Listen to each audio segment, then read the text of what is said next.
So now I'm gonna open what's inside of the piñata, because I don't want to break it open because I really like piñata. So let's go. We have a tutu. I think there's a whole doll in here. Let's see if I can get it out without busting open it. Okay, we have a cute mermaid. Oh my gosh, here's the mermaid.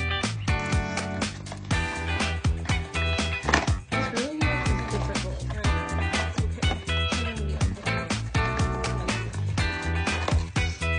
Okay, so we have a series 2 doll that's in pink.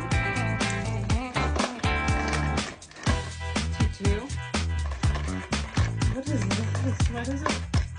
Oh, it's so cute. It's like a unicorn, I think.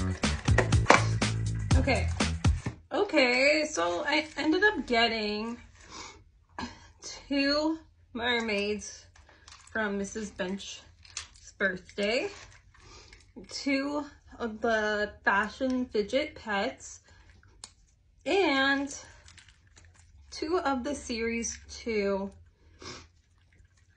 fashion fidget dolls. I'm actually really impressed. My favorites are going to be the yellow ones. So thank you so much to Wowie, and thank you Mrs. Bench for this birthday surprise. And I'm going to be hanging this from my wall because I love piñatas.